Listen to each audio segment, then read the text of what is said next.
I'm just gonna let a few flow in. I'm assuming if you share them publicly, it's okay that I read snippets of them out. Yes to life feeling frantic. I want to continue absorbing this info and stay grounded.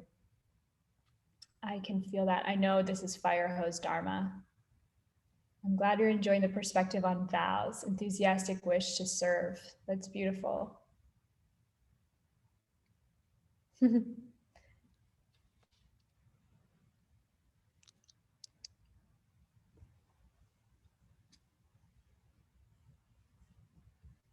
Can keep it coming. I'm just going to begin to share my screen and we'll jump in.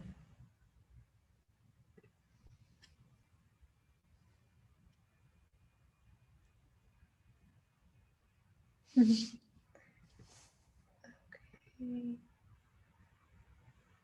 Yes to oversoaked sponge. It's cool that you actually say it that way, JJ. There's something I've heard about. This can happen with Dharma teachings where we become like leather with oil being poured onto it. And at a certain point, the leather just hardens and oil can no longer absorb. And that's a tragedy. You should never want to feel that way about anything that you're trying to learn or absorb. So the thing that keeps the karma or the possibility fresh, that you could always in a teaching, no matter how many times you've studied that particular ACI course or how many times you've heard the pen thing, that you could hear something new, that you could remember, oh, here's that little pocket in my life where I'm not yet applying that. And it can feel like that magic that you got in the beginning, that spark all over again. So I liked that. I love that metaphor. Oops. Okay, with that, let me see anything else in the chat. What is going on? Letting it all flow over. Love it. Okay. I'll restart the chat when we get to breakout rooms, but hello, everyone. Welcome. Happy Thursday. Welcome to 3 Jewels and to ACI. Whatever your day has been like so far, you can even be weird. Close your eyes, take a deep breath, do what you need to walk over some bridge in your mind between normal, ordinary autopilot to turning perception inside out and entertaining the possibility that things don't have to be the way they seem to be. And that deep down, that as a truth. There's something pulling you here over and over again, every Tuesday and Thursday, and any other opportunity you take to connect with the Dharma. So just connect with that. We have a lot to cover tonight. It's going to be the first part of our review of ACI 8, or Death and the Realms of Existence. I love this course. I got to very recently teach it. I mean, it feels like a lifetime ago, but this past summer. So we have a full version of, every class was recorded of the entirety of this course. And there's a lot of detail in there. So like always, today will be a summary and a review, and I'll link to those videos in the recap email, and you can explore deeper if you want to. So we're going to begin, as always, the same way you just took a moment for yourself to breathe and stop. Maybe you can think of everyone else in this universe going about their days on autopilot, wishing for a moment of leisure, right? It is leisure that we get to just pause and touch some buttons on this metal contraption and somehow connect with each other and connect with these ideas. So you could wish that for someone else, and actually wish that for your whole universe, and hold that vision in your mind. Give it away like an offering, like a spiritual bribe for this class. So we're going to begin with that. And Gabe, could I ask you to lead? Sure, Supriya. My honor. Thank you. Sashi Puki Jukshing Mitok Tram Mira Blingshi Nyende Genpadi Sange Shingdu Mikte Uargi Roku Namdak Shingla Chupasho Idam Guru Ratmanandalakam Yiratayami Sange Chudang Soki Chognamla Changchu Bardu Dakni Kapsuchi Daki Chenyen Gipe Sonam Ki Drola Penshir Sange Tupasho Sange Chudang Soki Chognamla Changchu Bardu Dakni Kapsuchi Daki Chenyen Gipe Sonam Ki Drola Penshir Sange Drupasho Sange Chudang Soki Choknamla Changchu Bardu Dakni Kapsuchi Daki Chenyen Gipe Sonam Ki Drola Penshir Sange Drupasho.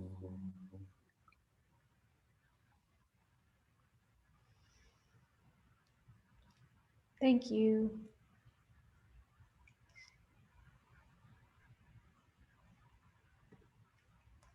And if you can keep your video on, I love it. I can actually see almost all of you on my screen. It's really cool. So I invite you to do so. Thanks to everyone who's already done so.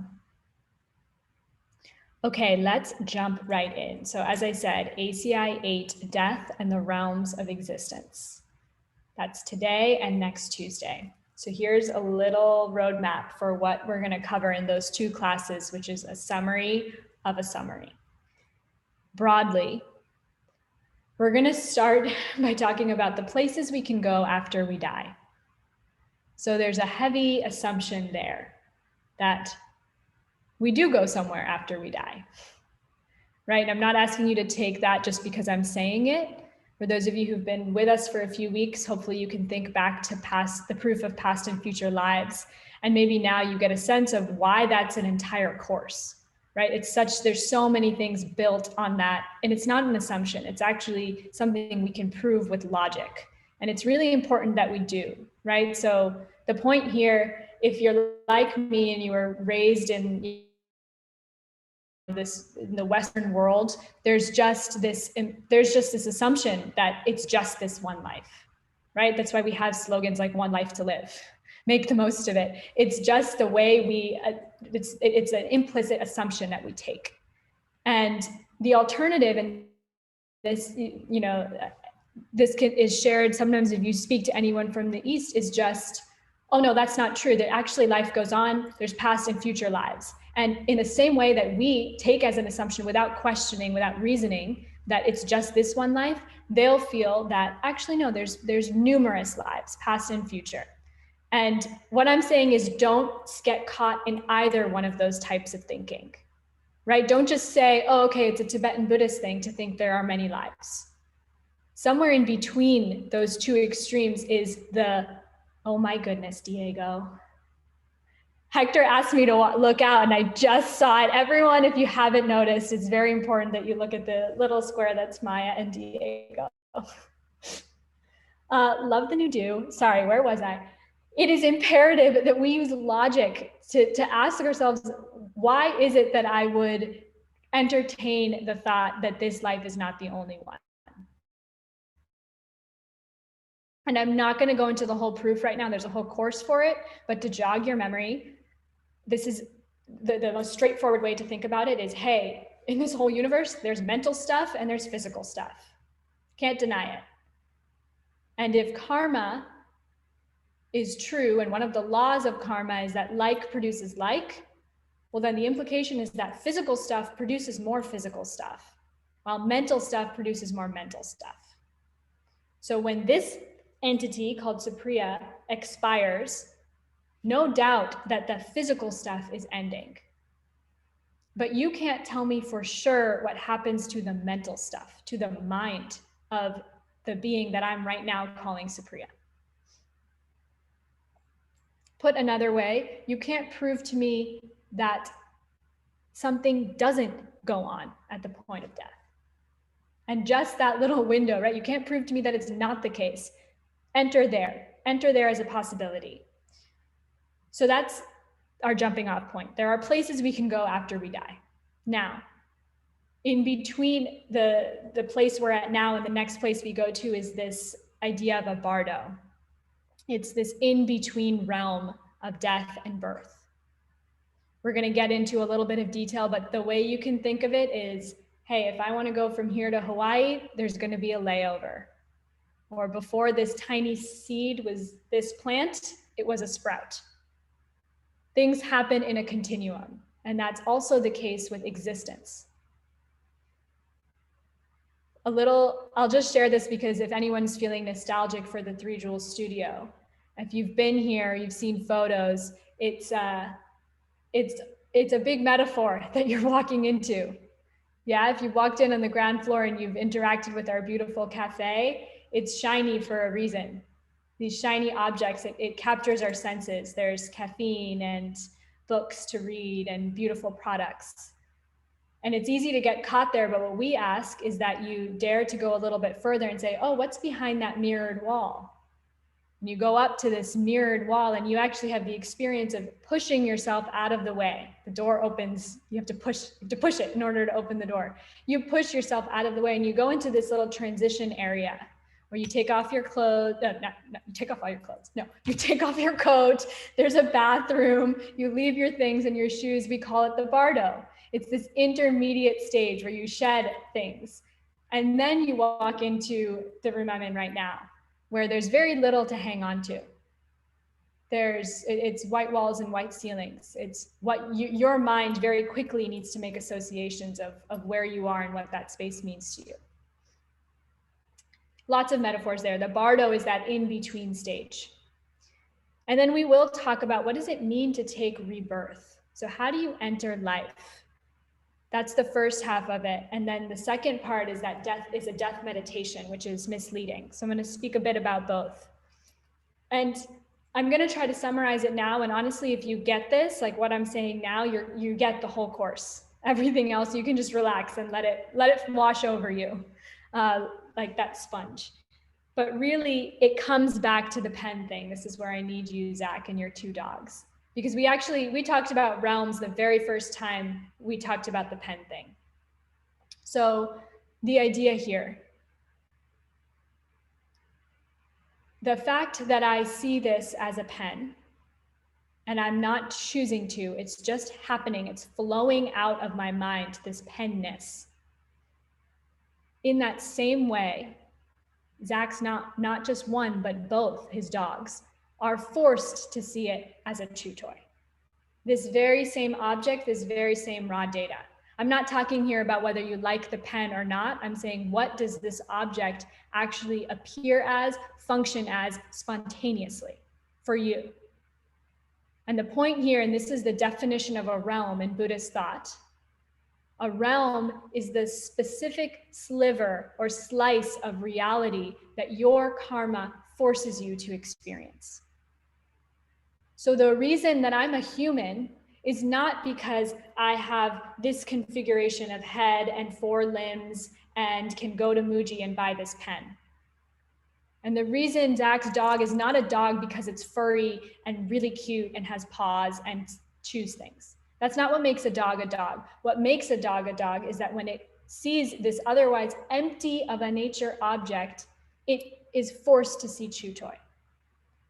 That karma that is flowing out of its mind, that's what makes it a dog. And what makes me a human is that I'm forced to see this as a pen. The implication here, realms are not coming, like everything we're doing all the time in ACI, realms are not coming this way. I can't just buy a ticket to a new realm and travel there. Realms, like everything, are coming from my mind. They're a projection. They're defined by the specific projection that I'm forced to have. Why am I forced to have it? Well, all my life I grew up enforcing in my mind, planting in my mind that this is a pen. Everyone told me that. I told myself that. I got into the habit, karma, of this is pen. So that impulse, that inertia becomes so strong that now when I just open my bag and I see this, I don't think, it's just pen. So that's the baseline. If you can get that, that's what a realm is, right? How do you take a rebirth? How do you enter a different realm? Well, step one, there's a portal you walk through. It's called, or we call it, death. It's this mind running out of the experience of right here, right now. That experience begins to run out, and you call that death, or you call it a shift in perception. And in the same way that a dream feels real while you're in the dream, just as real as it feels to be awake when you're awake, and neither feel right. You know how you can't really hang on to your dreams too far after waking up? And when you're in dreamland, you're not thinking about what it's like to be awake. It's the same, it's the same feeling. Through the portal of death, you go, and that next realm is defined by the karmas that begin spitting themselves out of your mind. That's what it means to take a rebirth. So if you hear something like, oh, you'll be reborn as an animal, you'll be reborn as a hell being, right? There's no shell of dog out there that this Supriya mind just goes and enters into that shell, right? And then I'm walking around like a dog. No, it's this mind through these senses, the way it experiences the world, that's what defines the type of being it is. I hope you can get it. It's subtle, but if you can get that, that's really the essence of this whole course. That's what it means to take a rebirth. And so what does a death meditation have to do with it? When I was teaching this course a few months ago, it was actually a very similar state of the pandemic that we're in now. It was raging, and we were talking about how so much of the world was sort of catapulted into a death meditation, right? Without choice. But I actually take that back, because I think a lot of the world, what people are feeling right now is what if I die? What if I get it, and what if I die? And a death meditation, a Buddhist death meditation, is not that. It's saying, I will die. There's certainty in that. There's absolutely no proof that I have that doesn't happen to this thing called humanness. It always seems to end. That is certain. And so a real death meditation is actually saying, I will die, and I'm going to decide that because I don't know, I'm going to die later today. And that state of mind changes the way I begin to live. Because realms are real. The way you live is what makes them real, right? The way I plant karmas right here, right now, is what's creating this realm and all the ones to follow. So I hope this whole class, ACI8 can sometimes feel like the experimental track on the album, and watch your mind, is this stuff hypothetical or real that we're talking about? Is it morbid? Is it just fun to talk about death? I don't think so. I mean, look at this. It's decimating so many families and minds and hearts right now. But I try not to get too pulled down by that fear, because right there's possibility.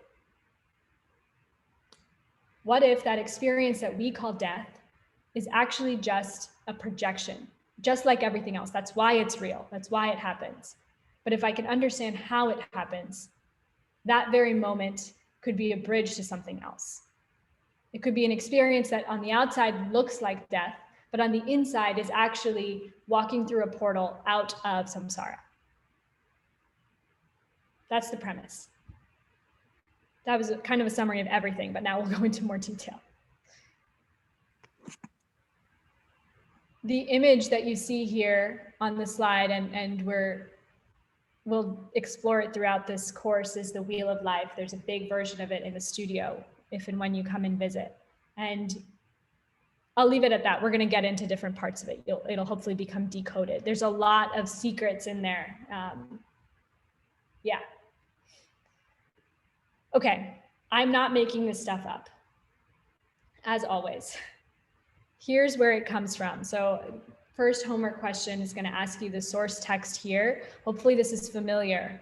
For those of you who've done a few ACIs, you should know and love the Abhidharma Kosha, the treasure house of higher knowledge. It's the source of so many of the ACI teachings. So it's actually 9 chapters in this book. It's by Master Vasubandhu, and it's considered one of the like 5 great texts within Tibetan Buddhism. It's considered one of them. And this guy, Master Vasubandhu, and his half brother are responsible for like 3 out of the 5 of them. So it's a big deal, and we draw a lot from the Abhidharma Kosha. So for those of you who've done course 5, ACI 5, How Karma Works, that's the karma chapter. That's where we get this stuff. For ACI 8, Death in the Realms of Existence, we're focusing on chapter 3, the suffering world, or it's sometimes called a presentation of the world. This is where a lot of Buddhist cosmology also comes from, this text. So that's the source here, and we're using commentaries from it, but everything I'm saying, I'll try to be clear when it's my interpretation, but the teachings are coming from this source.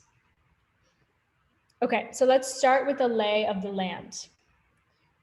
We're going to begin by, and context here. At some moment before this moment, maybe you were in kindergarten or it was before that, someone sat you down and told you this is the way the world works. Maybe it was your geography teacher. I don't know. I really, to this day, struggle with geography. But at some point, someone told you, hey, you're on this planet. It's situated within this solar system, or even within that, you're in this country, you're in this town. People put a framework onto this experience, this shared experience we have of reality, and told you this is the way things are. And you just took it to be true.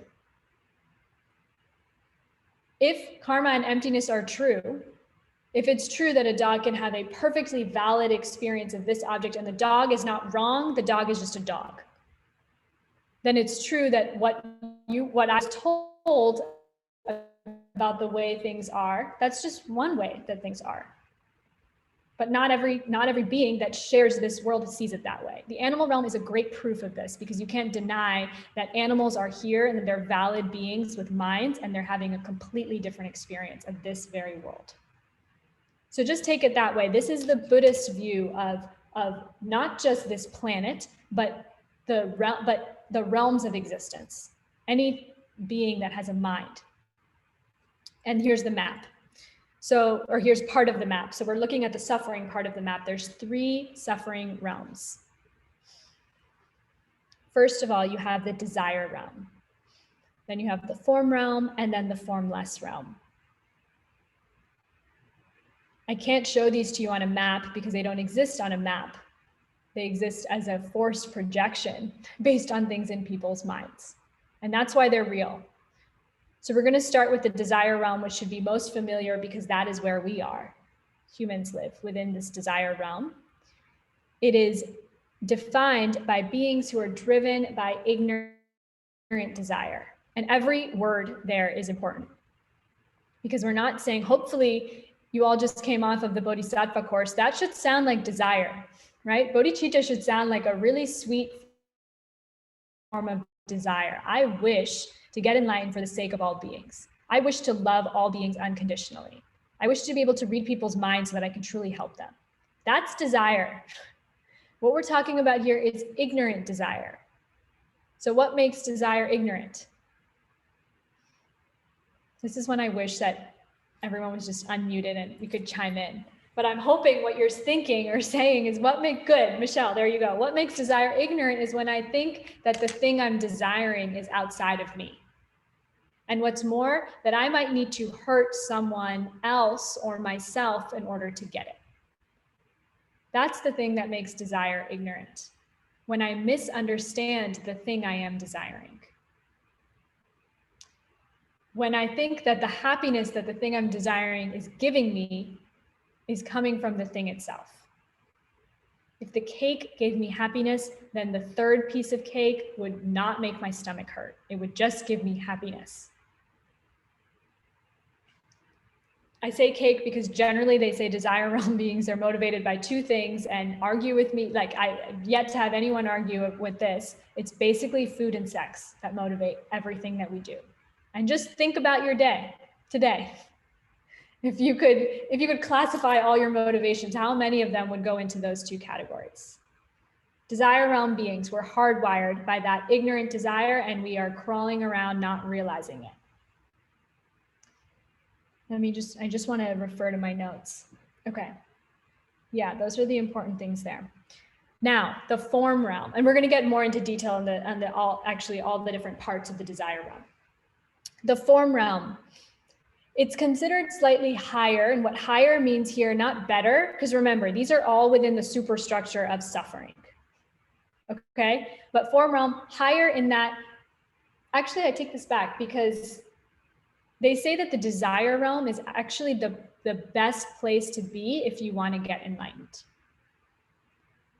There is the perfect cocktail of suffering and bliss in the desire realm, where you have just enough suffering to question things, to be like, wait a minute. And you have just enough bliss to not always be in a state of torture or pain, right? Where you could actually have the leisure to meditate or to come to a Dharma class. So the perfect cocktail actually is in the desire realm. Form realm, the idea here is it's the highest expression of physical matter. So a lot of the suffering, we're going to get into this in more detail, but a lot of the suffering in this realm actually comes from this thing called a body and all the things we do to take care of it that mistakenly actually cause its own deterioration. Every time I take care of this body, of my body, and don't regard other bodies, I'm withering away, is really the point. If I want to reverse aging, I need to stop thinking about myself. That's the premise, because every time I think about myself, a self that is just existing, that I can just throw things on, slap things on, and everything will be okay, that's a mistake. It's always going to backfire. It's always going to end. So the form realm, sorry, I'm getting sidetracked. Form realm, we are away from that physical form. We're not completely away from it, but it's a higher expression of it. So everything is caused, right? What causes someone to be reborn in a form realm is actually the sophistication of their meditation. If you can get your mind into meditation often enough, where you can actually detach from the attachment that we have to the body and to the senses and work at the level of the mind, you could create the causes to experience a form realm where you actually could experience yourself as like a demigod, they say. Highest expression of beauty. You don't have a body that's dying. Perhaps it's a body of light. This, however, is a temporary paradise. It's still powered by karma. It was caused by your ability to meditate, a pretty sophisticated ability, but it's not complete. It will still end.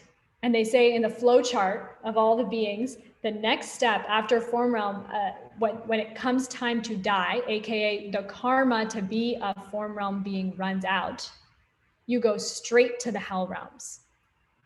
The reason being, you just got to spend hundreds, if not millions of years in a temporary paradise where you didn't have to give an F about anyone other than yourself. Right? Think about it. When like everything's going well for you, you're not really questioning things. You're probably also not regarding other people as much. That is sort of what happens in the form realm. You're just enjoying this paradise, this bliss, this temporary bliss. You're not questioning where it's coming from, and there's no nagging pain there. So you're basically cashing in on this good karma. And then when it runs out, it all runs out. That's what forces you to go to the hell realm. And then finally, the formless realm, this is a purely mental being. So you've bypassed the karma of having this physical form or physical sheath, and you're just purely mental stuff. And the best way I remember formless realm beings is think of it like Inception, the movie, where it's like a programmer getting lost in the code, right? Like you have that understanding of how reality works, but you're lost in the code of it. You haven't fully figured out how to program how to eject or get out, and you're kind of lost in that mental hypnosis, they say. Again, it's a temporary paradise. These are all suffering realms, and they're all happening right now, right here. They're simultaneous realities in the same way that the dog's reality and my reality are simultaneous, right? There's no dog world versus human world. It's an empty world that I'm forced to experience some way or another. Hopefully you have a question in your mind, which is, where are the Buddhas? Which of these realms are the Buddhas in? The answer is none of them. They're outside. When we say they're outside of suffering, they're outside of these suffering realms. They have, I wanted to say hijack the system, or they put into motion something that doesn't have to run out.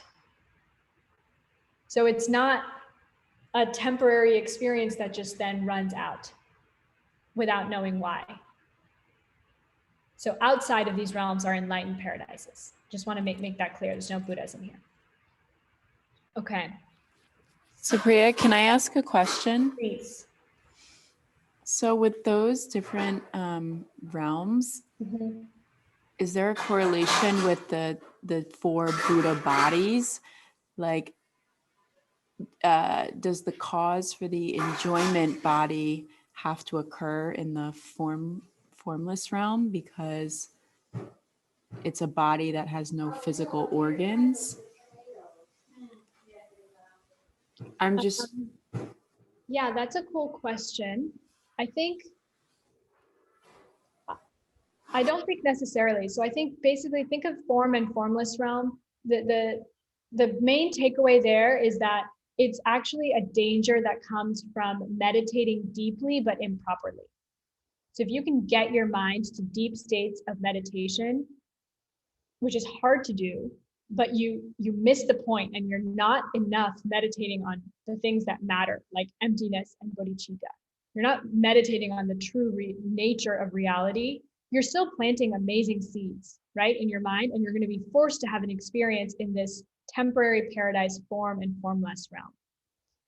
Bodies of a Buddha, well, we talked about the causes for bodies of a Buddha, right? Those are states of mind like renunciation or bodhicitta, or the perfections produce the bodies. It's the collection of merit, right? Exactly, collection of merit and collection of good. So that's how I would, they're not unrelated, but I don't know if you necessarily need to conflate them. Yeah, I think it's just like, I think my imagination is overlapping, like as I'm thinking about the enjoyment body versus like what a formless realm being would look like. Yeah, I mean, from what I've heard, the experience of being a form or formless realm being, it is that like you are really in this temporary just perfection, and you don't realize it's going to end. And when it ends, it hurts, and you hold on even stronger to everything. You grip onto it. A Buddha's bliss doesn't end, because it was born of wisdom and understanding. Thanks for the question. And yeah, keep them coming if you have them. I know with this stuff, I want to keep it as non wishy-washy as possible. It's hard with this particular topic. Okay, so here, what are we doing? Okay, now we're going to go into detail in the desire realm, because it's where we are, and it's homework question 2.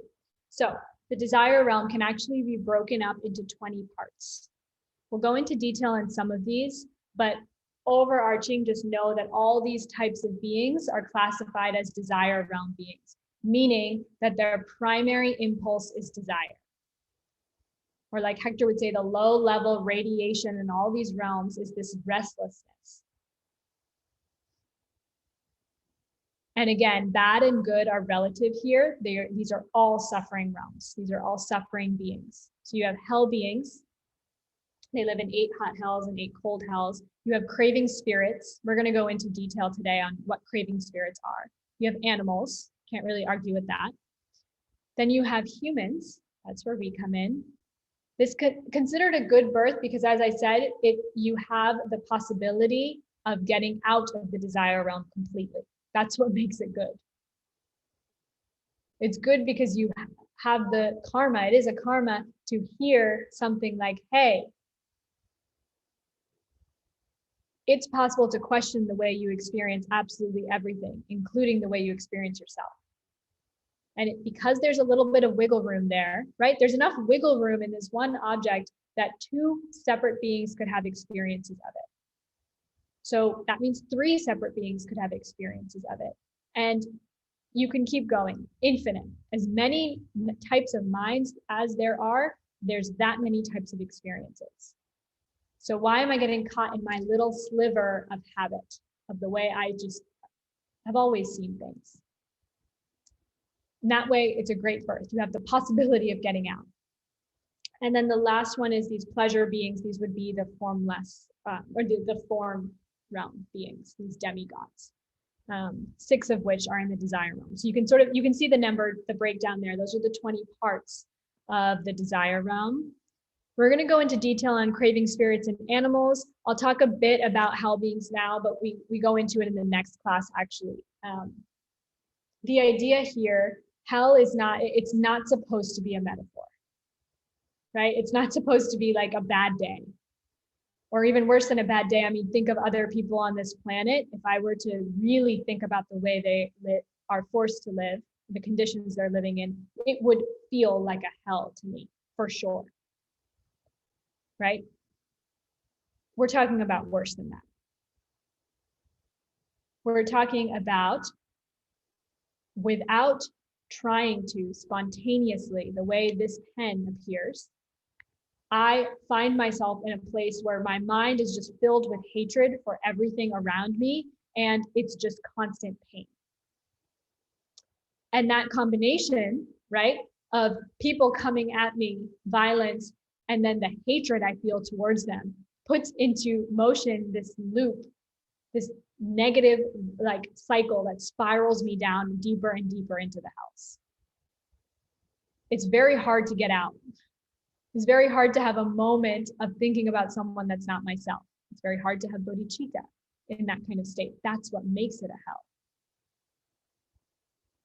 So I'll give you that as just a little teaser for hell realm beings. Okay, so I hope you're asking yourself now, how literal is she being about this stuff? I've never seen a hell realm being. I've never seen a craving spirit. What are these things she's talking about? And maybe she's just saying it for effect, right? Maybe she's just being hypothetical. I'm really not. So the idea here, it's possible to have a view of the realms and the beings in them in the same way as the pen thing. And it's imperative that we do. It's completely tied to our own enlightenment. The realms and each of the beings in these realms, like everything else, are real because they're a projection of my karma. They are empty of a nature. That's exactly why they exist.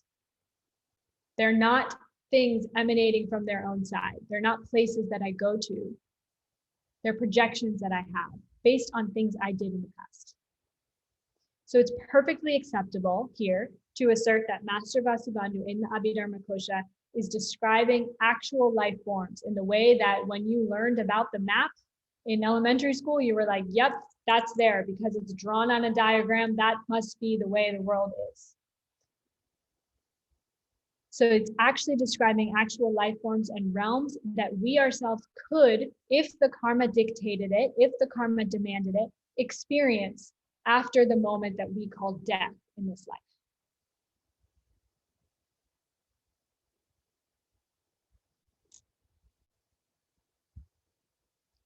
The realms are not a place that you go to. They're an experience forced on you. The vehicle to get from realm to realm is your mind. The gasoline in the vehicle is your karma. That's like the most simple way I can put it. But ask yourself, really, especially as you go through this course, how literal are you taking this? And how much are you falling into the view of, if I do something bad, I'll go to hell? Because that's not what we're saying here. If I encode my mind with hurting other people, I will experience a reality that is hurt. I can do that on a small scale. I could purify that, or I could get in the habit of doing that so strongly that I would literally create a hell realm and I would be a hell being. I wouldn't call myself that. I'm just having the experience of it. Not a human because I call myself human. I'm a human because of the way I experience things. Okay, let us keep going. So we are, you can see, and I want to also make, this is important, I want to make a connection between the last course that we reviewed and this one. Because if you're a bodhisattva, you made a promise to save all beings, all sentient beings. And I think it's kind of beautiful that ACI8 follows ACI7 because it shows you the extent of the beings that you're vowing to love. It's not just humans, right? We talk about, it's not just the humans you love or the humans you're neutral towards or the humans you don't like. It's infinite numbers of beings, maybe some that you can't see, that you don't have the sense perceptions to see, right? Which is not crazy to think about. We can only see a tiny portion of the spectrum of light. We can only hear a tiny portion on the spectrum of sound. We just take it for granted though, that what I see is what I see. That's all there is. That's just not true if you investigate it a bit.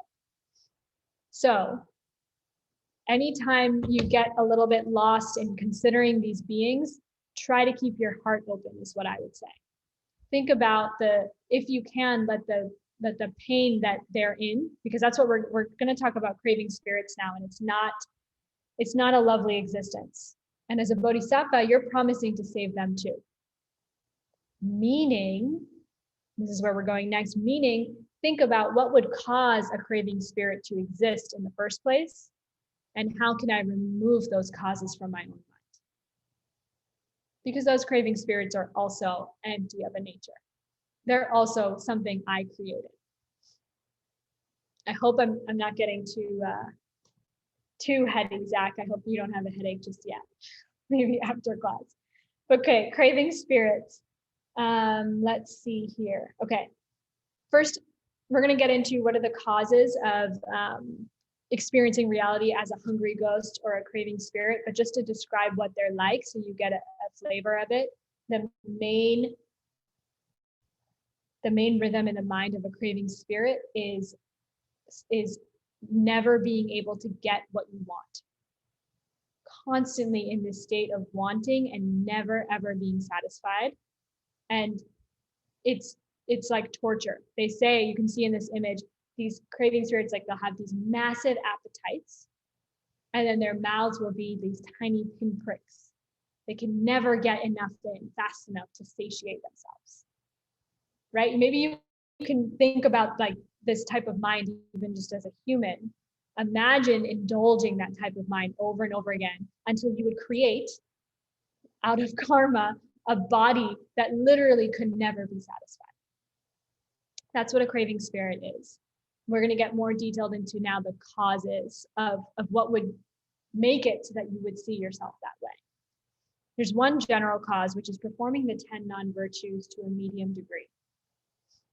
So if you're just all the time going around lying or stealing people's partners, being really unhappy when people get good things around you to a medium degree, you're just racking up those karmas, that's one way to force yourself to have this experience of never being satisfied. To get more specific, and I feel like I like this because we've talked about giving so much in this course, but not giving, especially those three things, right? If you don't form a habit of giving things away and then start to enjoy all the rewards of that practice, and instead do the opposite, that stinginess, that misconception that if I keep the things I want close to me, that's what's going to keep them going. It's just not true.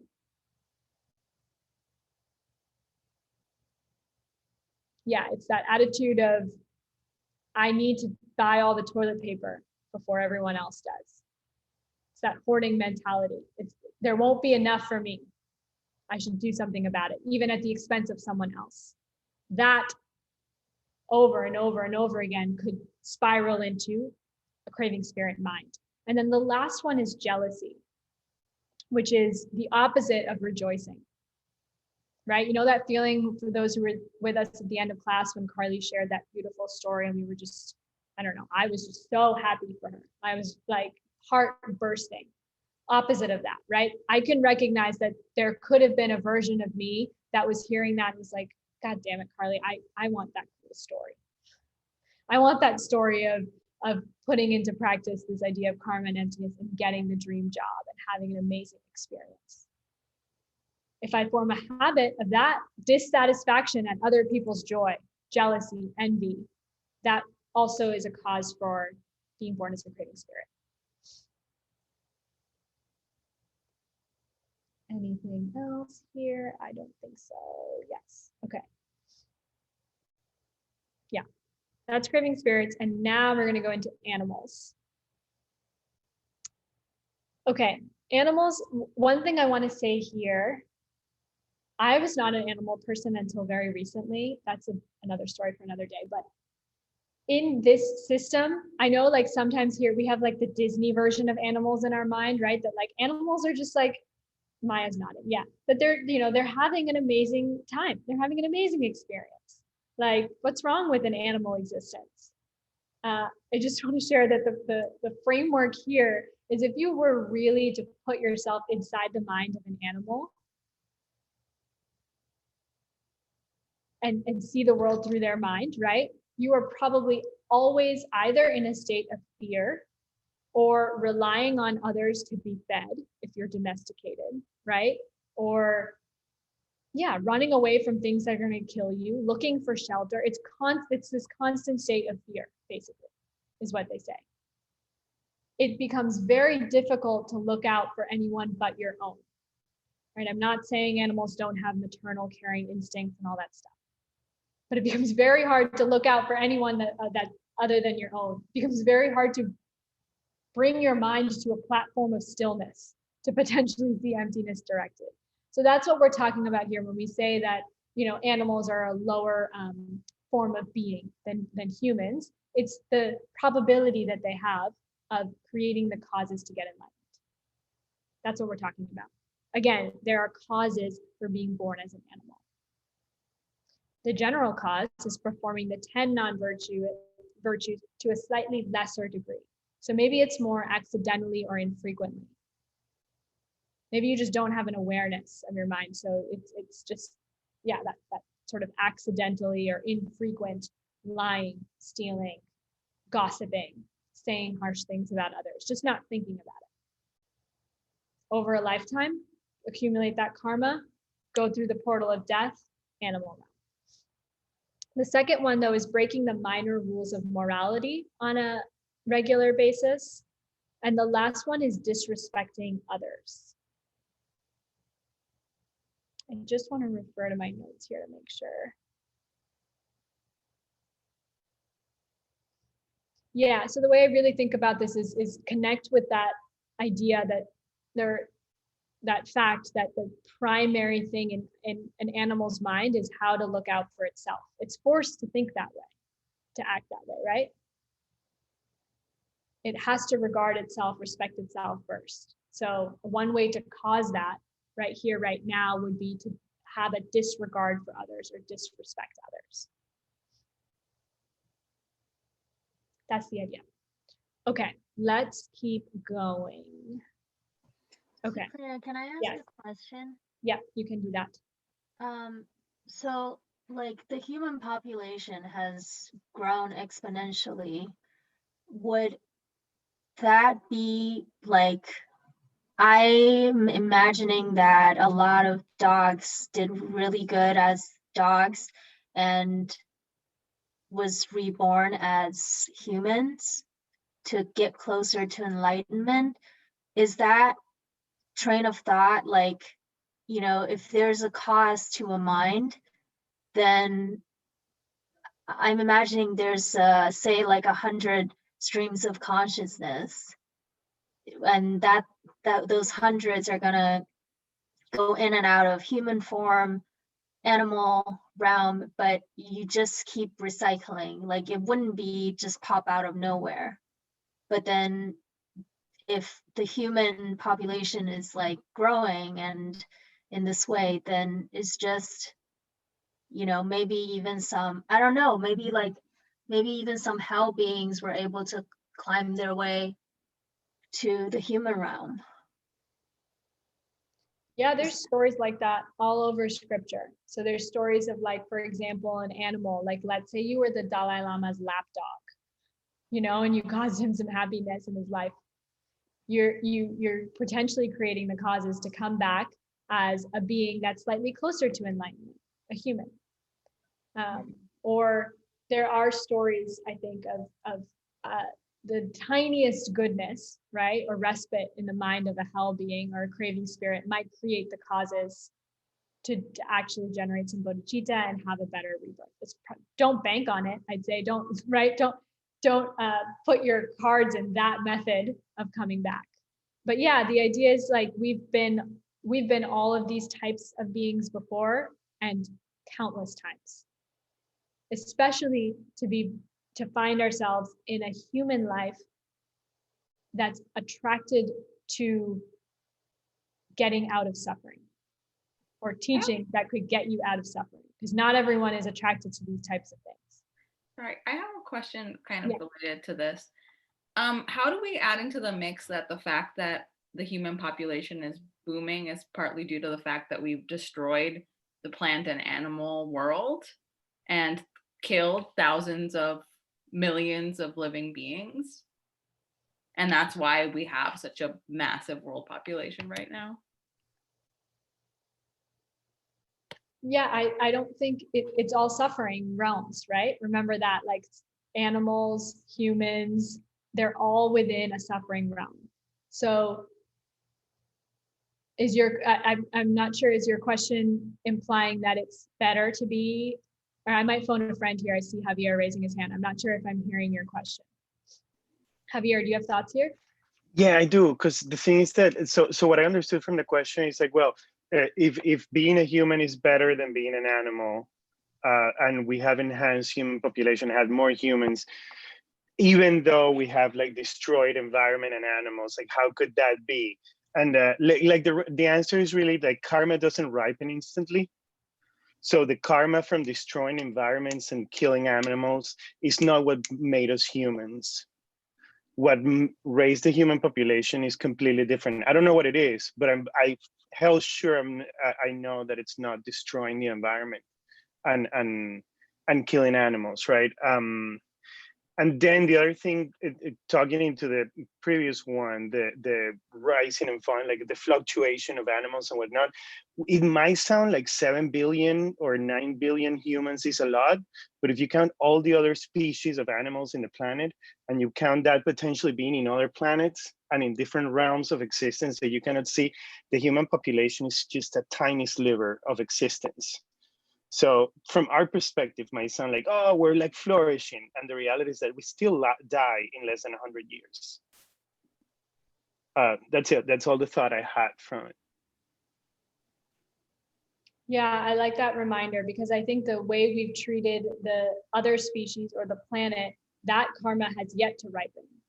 And the way I could see it ripening would be that massive amounts of humans are exterminated at a faster rate. So yeah, sure, lifespans are getting longer, but the probability for massive world events to happen that would wipe out huge portions of the population are also more probable than ever. That karma could be the result of the way we've treated other species.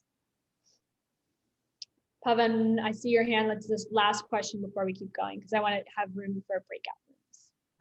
Yes, I was wondering, like, I was trying to connect this idea of the rebirth, death and rebirth to the three realms, the desire, form, and formless. Like, do you have to like physically die and be reborn to like go to a different realm, or can you see it on like a smaller scale? Like, suppose, like, you know, you spend a lot of time meditating and then you just give that up and you just enjoy the fruits of that, and then you suffer like the repercussions of that? Is that like one cycle of desire to form to hell?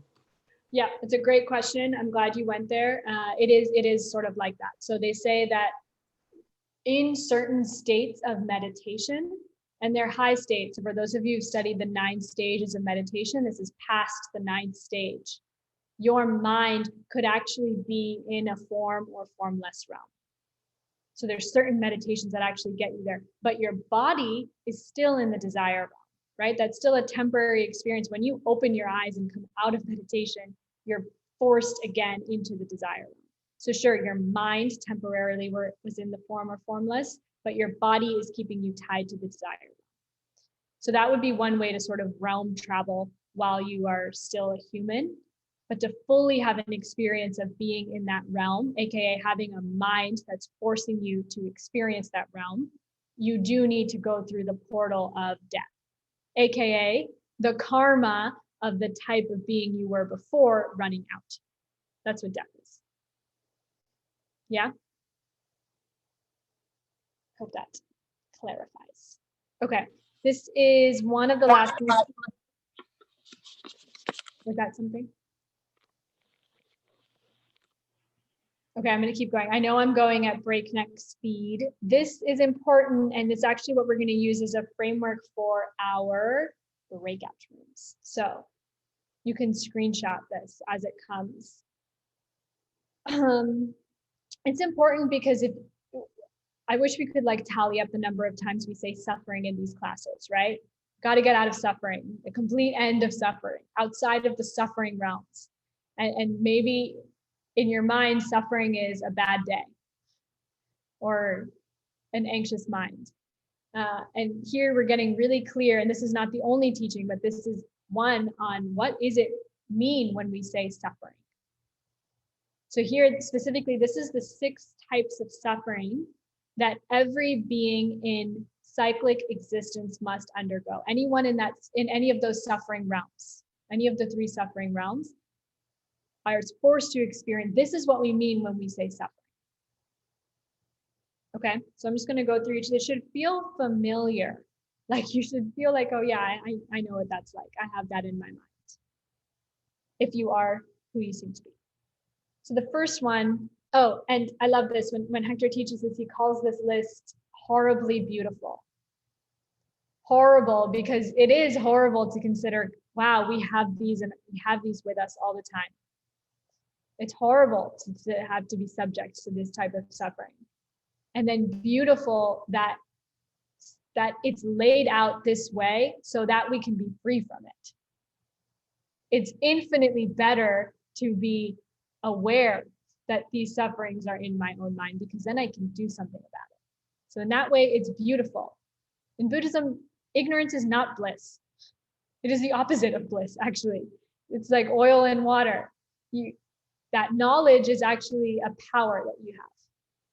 So I like that this list is horribly beautiful. The first one is that nothing is fixed. The nature of every desirable thing is to run out. You can also think about this, when you really want something and then you get it and you get that little rush, and then the next second your mind starts showing you little cracks in that thing. Has this happened to anyone else? You pine after the dream job, you do everything you can to get it, you celebrate for a night. First day is great. Second day, you're like, wait a minute, I don't like that coworker. Wait a minute, this is not as cracked up as I thought it was. Cracked up, whatever the phrase is. Yeah, that's this. Everything that seems to be the answer to your problems might be for a little while, and then it will run out. Nothing's fixed. Things are always shifty and wiggly. Think about friends who become enemies or vice versa. Lovers who become friends and vice versa. The second one is you can never be satisfied. And these sound familiar, right? They bleed into each other a bit, but you can never be satisfied.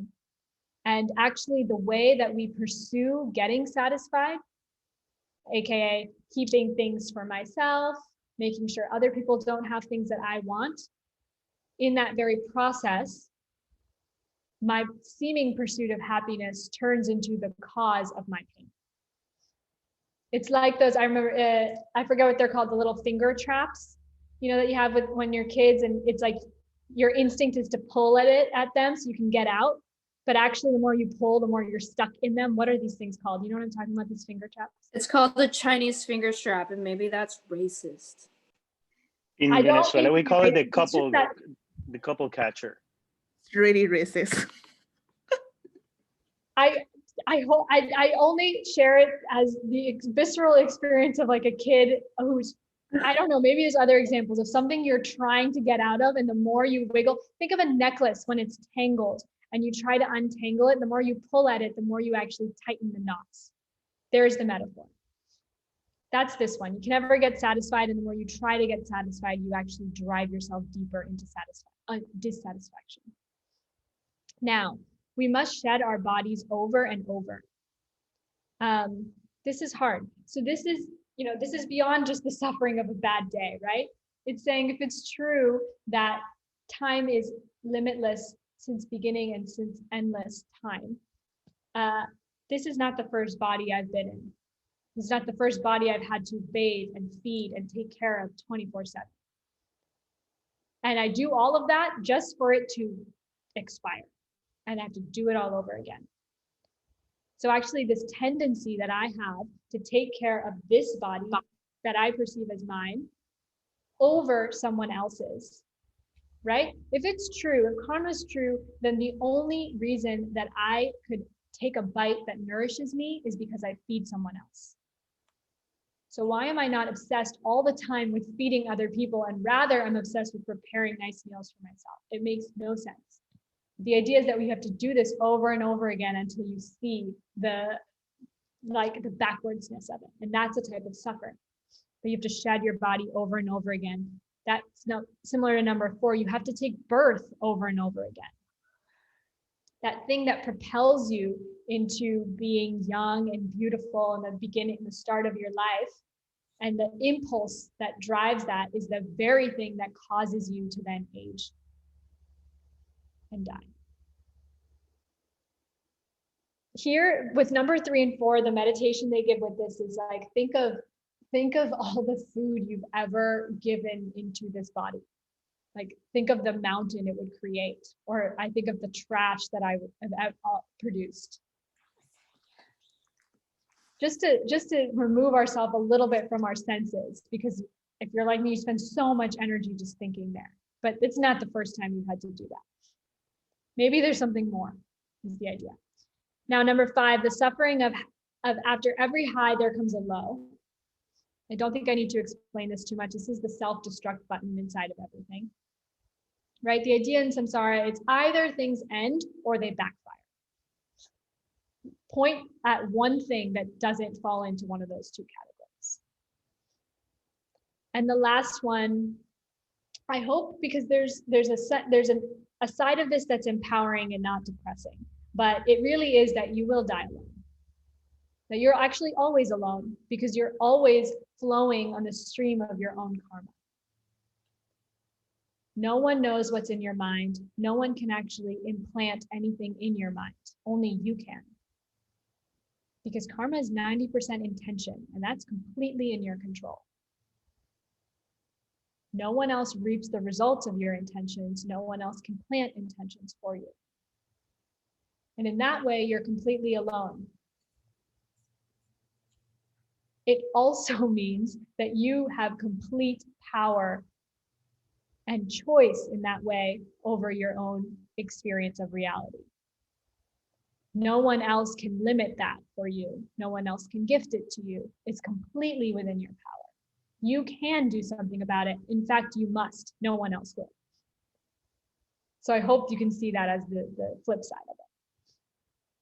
So what we're going to do, I'm going to go super quickly through the next 2 things, because this is actually what I want to do in breakout rooms, where I hope some people screenshotted this, but the idea, I'm going to split us into 6 breakout rooms. Each one of you gets a suffering. And I want this list to actually come to life. So what are the examples in your life where you can put that flavor behind I can't get satisfied, right? It's not just number 2 on this list, it's an actual lived experience for you. Share it as much as you can. And then this is the important part.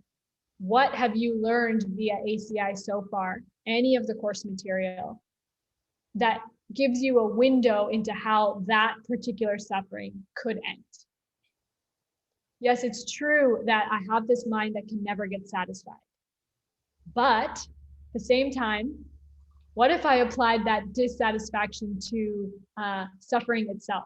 What if I could never get satisfied by seeing things in a normal way, right? What if I was never satisfied with the limited amount of love that I have and I always was trying to expand it? What then? What would be the result of that, right? So I want you to hopefully go there. It's not just a suffering pity party here. It is, you're in the group with the suffering, bring it to life through examples, and then figure out the antidote. Where's the instruction within all these lists and all this dharma that is the key out? In 2 minutes though, I just need to finish the content for those who are doing the homework. So a little bit on the Bardo. This is the home of the intermediate beings. We talk about the proof for why we know the Bardo is real. And this is important because a lot of Bardo teachings they've like gone through a game of spiritual telephone, where like, how that game, the last person who hears it, it's completely mangled and distorted from when it began. Sort of the same thing with Bardo teachings. But they say the source of the way we know that they are real is actually the Buddha referenced them, right? This being who could only speak truth said something that implied that Bardo beings must exist. So that's why we can take it to be true. What he said was there are 3 conditions for a child to form. They are, you need a suitable being, like a fertile mother. You need some sort of sexual contact motivated by a feeling of desire. And then you need proximity of a Bardo being, right? So the first 2 conditions should be like, okay, yeah, that makes sense. The third one should be like, wait, what? So then here's the process. It's laid out. The idea is that a Bardo being is in this liminal space between death and the next life. And because your mind never ends, right? Body ends, but mind never ends. The impulses are still there, right? Everything that you ever put into your mind will have a result. So that even dictates your experience in this Bardo realm. It's the way you dream about things. You know how you can never dream about a face you haven't seen before? Same idea, right? It's a reflection of what was already in that mind. So you're a Bardo being, and the idea is that you see 2 beings off in the distance. They end up taking the form of your mother and your father, but you see them engaging in sexual contact, and a feeling of desire comes up in you. This feeling of, I want to be, this feels odd to say, but like, I want to be part of that, or I want to feel that desire too, is the idea. And that propels you towards that act and those beings. Again, this is ignorant desire, right? This is thinking that pleasure comes from the act in and of itself. The act in and of itself is not pleasurable. So that process then is what actually causes you to enter the womb of what will be your mother. This is probably the trippiest part of this course, but shelve it, like we talked about last time. This is just a mini teaching on Bardo beings. But what I really want to focus on, and I'll go back to it so you can screenshot it if you haven't yet. Where is it? Are these 6 sufferings? Is that clear, the directions for breakout rooms? Yes, does that make sense? Can you say it one more time? Yeah, I'll say it one more time. So let's say you're in breakout room 3. You have the suffering of, oh, it's a suffering in the desire realm that I have to shed my body over and over again.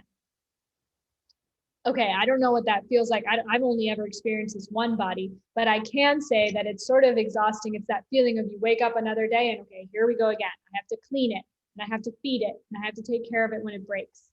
And it's just that day after day. That type of suffering. Share something in your personal experience of like, yes, I felt that, whatever flavor that is. And then don't stop there. Say, but also I felt what it's like to have a child and care about the body of that child more than I haven't, but I'm assuming that's what I see, that that's what happens with parents, right? They don't feed themselves. They just care about, does that little creature have enough food in their stomach? They're thinking about that body more. That's going to have a result, right? That frees you.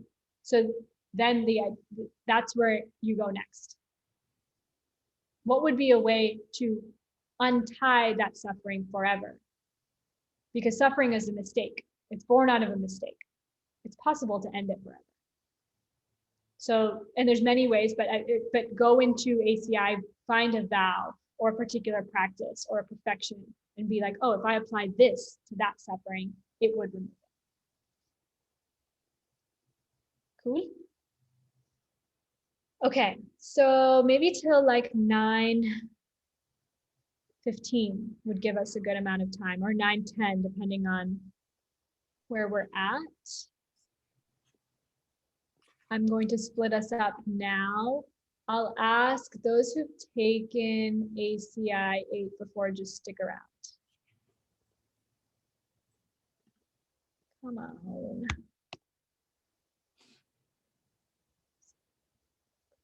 Yeah. Okay. There you go.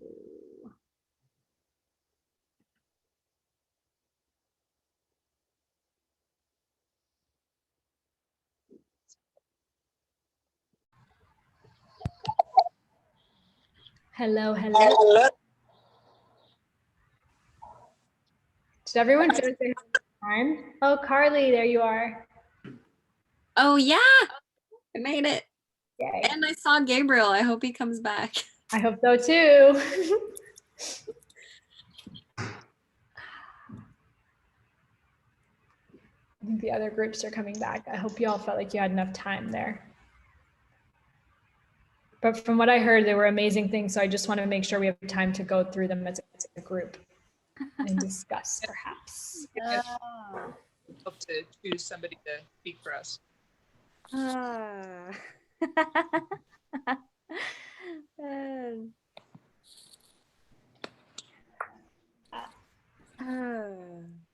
Diego, that hair looks good. It looks really good. Where is Diego? Look for I didn't recognize you the at green and the first. coral fleece is Maya, and Diego's next to her. You might not be able to recognize him. That's not Diego. It's not. Yeah, I didn't recognize him at first. That's Maya's cat.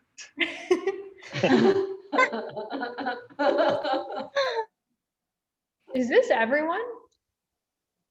I think we lost some people in the ether. Yeah, I noticed that when there were some people in my group when I first got in, and then they disappeared, and then other people came in. So I don't know what that was happened. me pulling the strings behind the scenes. Oh, okay. I just wanted to even out the groups. Okay, nice. Well, welcome back, everyone. I got to eavesdrop on a few groups. And it was really beautiful to hear the antidote. So I'm hoping that we can just spend some time talking there because I want you to experience what happened in the other groups. So please, when I call your group number, just whoever decided to speak on your behalf, speak and share. First, give us a little more color about the particular suffering, and then the antidote. So let's start with group one, the suffering of things not being fixed, things being shifty.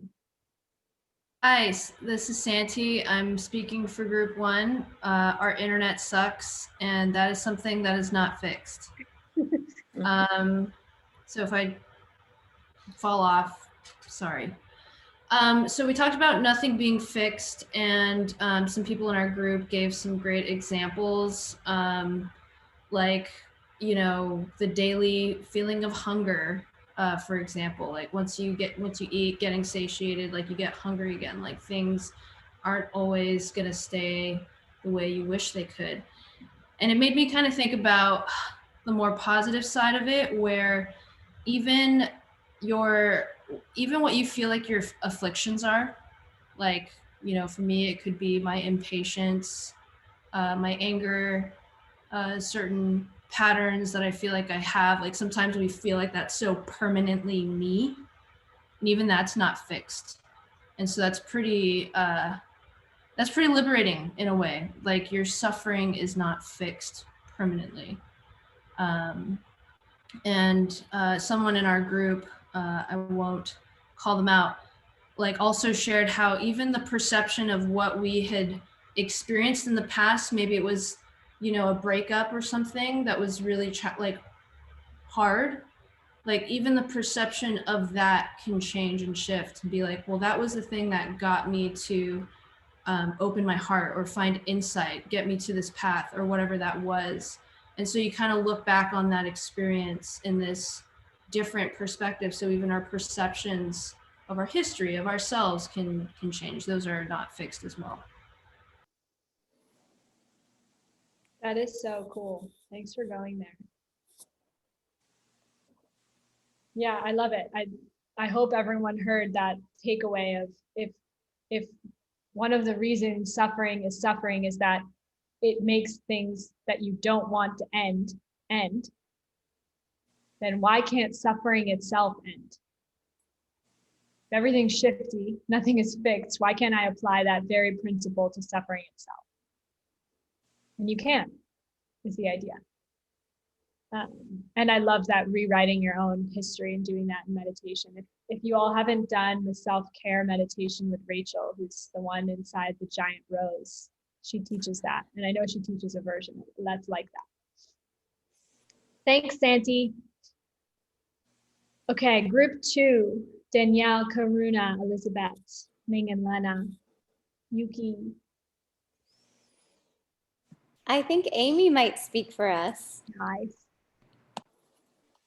And Okay. please share what your suffering was. I will speak for group 2. So we had can't be satisfied. And I opened up the discussion with bringing awareness to that we live in the US. Well, I do, and various people in our group did live in the US, and how we are heavily programmed to always be seeking what is next, the biggest, brightest, most shiniest, wealthiest. And for you know, being in the US, it's a lot more challenging to overcome the, you know, not being satisfied, because I feel like we're always comparing ourselves to people on social media and contrasting. And so I kind of brought the awareness about always, for me, not being satisfied with my evolution and always wanting to evolve, read. With like I shared my desire to evolve with my education. So I kind of shared the remedy for me was to just be fully present and allow that spaciousness to kind of present opportunities for how I can evolve without trying to force things, right? And I also shared about the dissatisfaction with the evolution, because I study a lot of the Yogi Bhajan. And his whole life, he was basically dissatisfied with his kriyas in the way he was always trying to outdo the kriyas, give more. And I kind of found myself like that, always wanting to give more.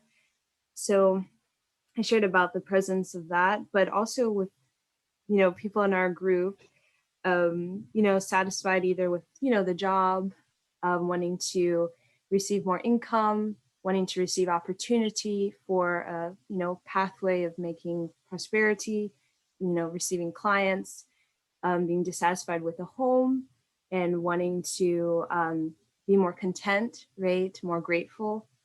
And I think we kind of all kind of found comfort with each other and sharing. And I think that helped us to recognize, you know, like to be patient with ourselves, and also that we're not alone. I think that is kind of a way that can help us to not feel so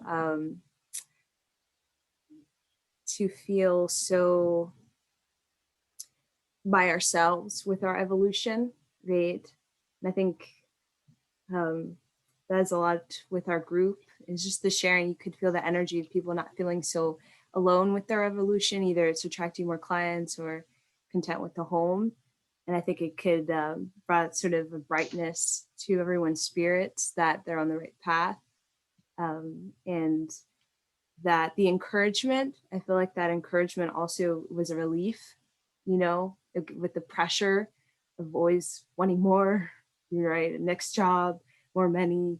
The encouragement of other people was such a relief, I feel, for everybody's presence. So yes, that was kind of our group, just a sort of glimpse into it, or what I've observed. So nice. Thanks so much, Amy. I hope that added some color to everyone's experience of the suffering of you can't ever get satisfied. I love that connection to, if that's the case, then don't be satisfied with your own evolution ever, and don't tie up that evolution or do tie up that evolution in others' evolution. There's a connection there. So I love that, and don't ever be satisfied with that. And it doesn't mean you have to that you don't enjoy, you don't relax, you don't have that joyful effort and that attitude of rejoicing. You need to have that. Don't let dharma or spiritual evolution become samsaric. But I think that you said it beautifully. So thank you, Amy. Nice. Can group 3 jump in, please? Hello. Hello. It is Zach, group 3. We must shed our bodies over and over. We talked about sort of the natural instinct of self-preservation being different from, so like my example is driving in a car and seeing there's another car coming in and avoiding getting hurt. That's sort of the self-preservation thing. And Javier shared the example of, you'll see people that'll reach over to block the other person, and using that as this other focus of, you know, your arm's not going to do anything in a car accident, but your instinct is to serve others. And the root of this being a tendency towards, you know, in the suffering part of this, always taking the best for yourself and denying, even though other people need it and they will be worse off and suffering for it, stuff for yourself. We also talked a lot about this sort of like in one life, but just the body as it changes over the life and the different sufferings that come from each stage of life. Pawan pointed out this is maybe more in like the births over and over again, like trying to get one stage as ideal, but that's sort of a different suffering. But just that the harm that would come from always denying others what they need in order to preserve my body, what that would end up forcing a pretty terrible next birth, where nobody provided for, you know, me, sort of a thing. And that would look like a terrible world if no one wanted to help anybody else ever.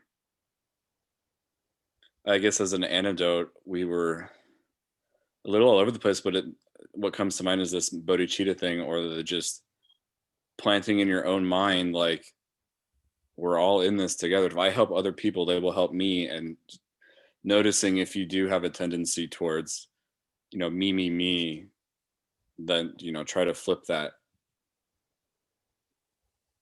That's awesome. And try to flip it before it's too late. I loved you touched on that, because in those moments, right, like you mentioned the car accident, where it is just your instinct, that's like the moment of death is the same way, right? Your mind is going to do something at that moment, and you likely will not be able to decide.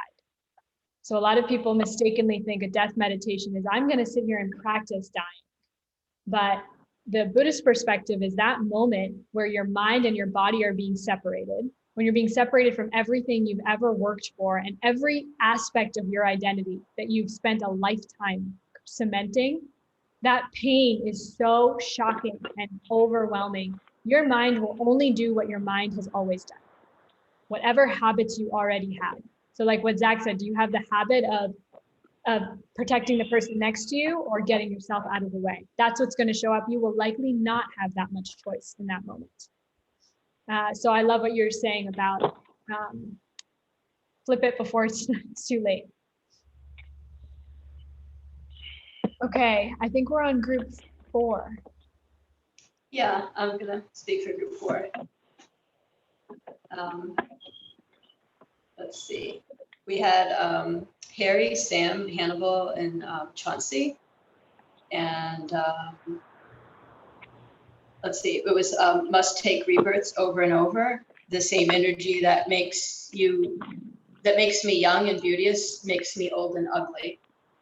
And so we had some different examples, like just the daily routine of getting taking care of your body and your hair, washing your hair, getting ready for work, and going to work and making more money, even though everybody wants a little more money, but everything is still the same. It's still the same routine over and over, whether you're making a little more money or whatever you're doing.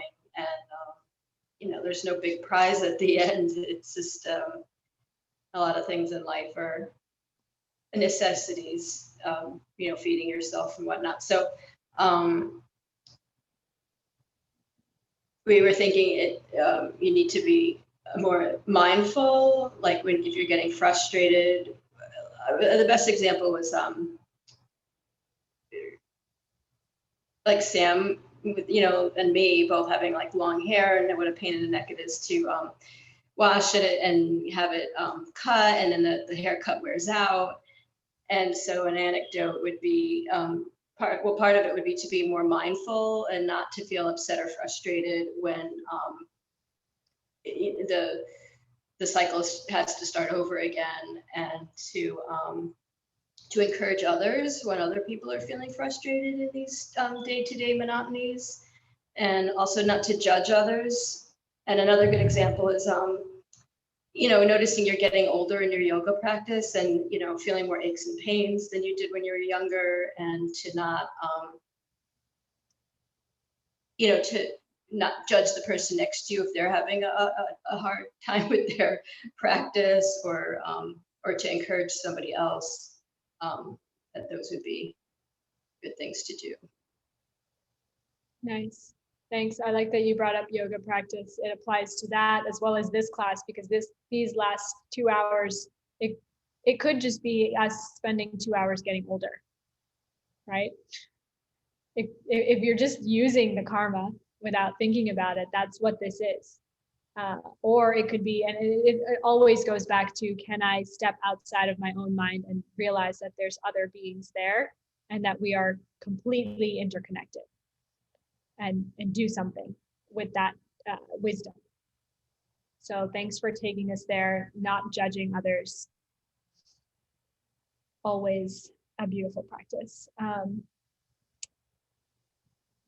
Okay. Sorry, I'm trying to keep up with the chat as well. I know we're on suffering number 5, right? I want to get through all of them and give every group a chance to share. Hi, I'm Tiffany. I'm sharing for group 5.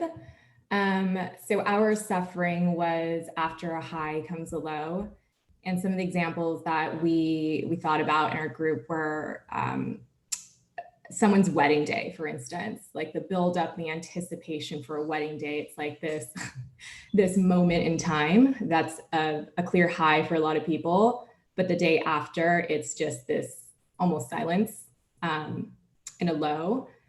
Another example was traveling. So it's like you build up this anticipation for traveling and this amazing trip, and when you're on the trip, it's almost like you're having an out of experience for some, right? But then when you come back home, it's just like, boom, fall flat, and it's a low. And then also another person brought up the idea of relationships, of highs and lows. like going into a relationship, you have all these ideas of what it could be, what it is, or, you know, where you are. But lo and behold, there's always a fight. There's always something that gets you into a rut. So it's a cycle of highs and lows.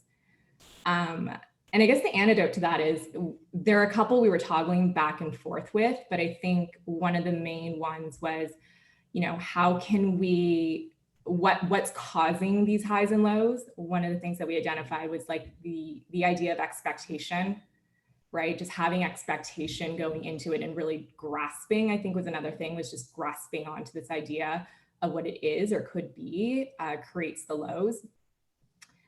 But then another thing that that was discussed was this idea of lows, and how can we make it, how can we use these lows to be more like karmic seeds for everyone else? Of, can we inherit this low as the last low for any other being in the world to experience? So that was the cool. And then the idea of being and presence, being, you know, not necessarily, we're not ever going to suffer the highs and lows, but how can we just stay present so that we're not experiencing these dramatic waves of highs and lows? So I think that's it.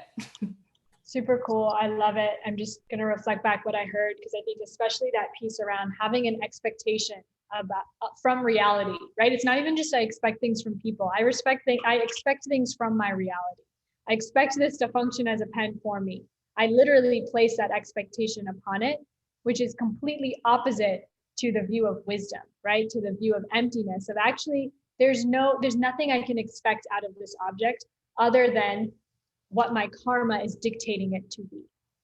And so when I remove that expectation, when I remove the power I give to things outside of me, and I step into the fact that they're actually empty of a nature, and they will appear in a certain way, and that's up to me. Maybe not in the moment, but if I do the things I need to now, which is everything people are talking about, bodhicitta, giving things away, thinking of others, having a sense of mindfulness and presence is included there, I will begin to shift those things. And I can, for real, expect something else to appear. So I love that. And you were hinting at Lojong, which is coming a little bit later. It's a mind training or heart training practice of that idea of, yeah, when you're experiencing a low, what if no one else ever had to experience this low? It'll end with me. That's beautiful and powerful. There's a whole course on that flavor. So that's really cool that y'all went there. Okay, last one, the sixth suffering, you must die alone. Group 6. It's Michelle.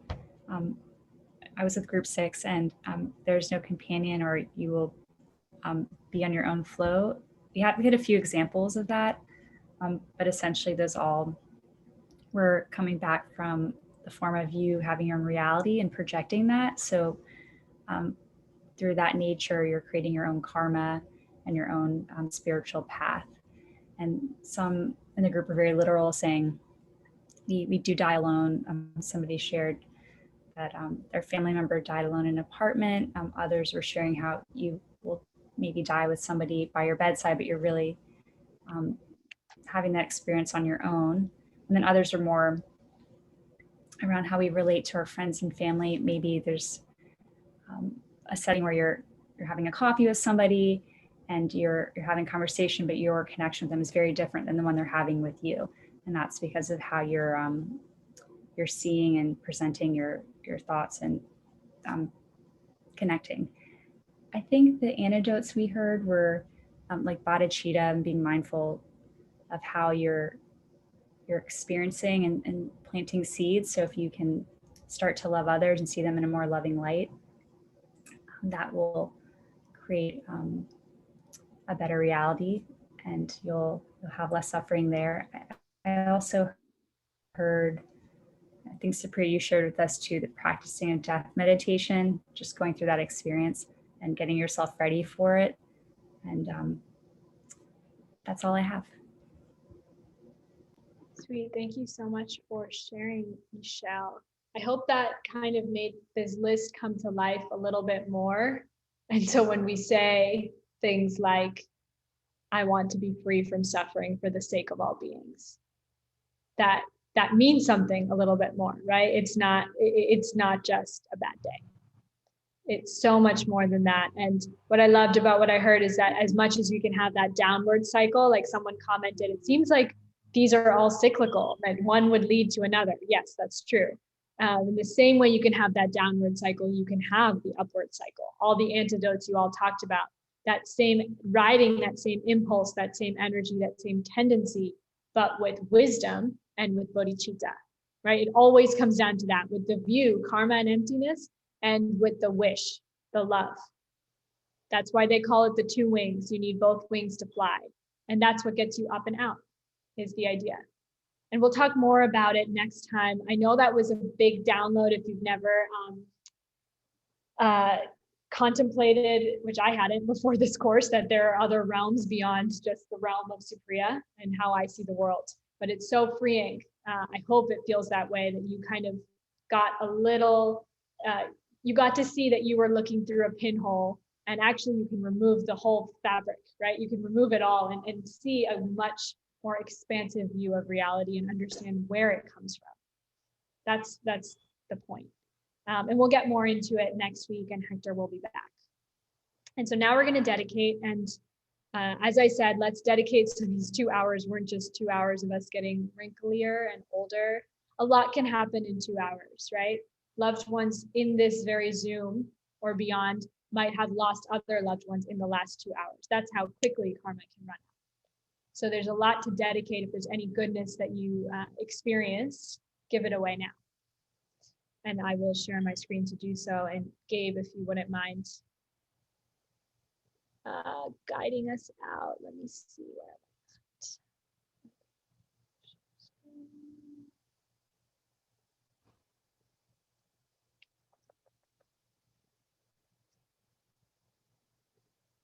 Okay.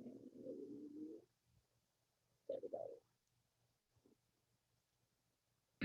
Sashi Puki Jukshin Mitok Tram Rirab Lingshi Ninde Ginpadi Sange Shindu Mikte Uwagi Roku Namdak Shingla Chupasho Iram Guru Ratnamandalakam Niratayami Gewa di Kyokun Sunam Yeshe Suksokshin Sunam Yeshe Lejunwe Dampa Kuni Topasho.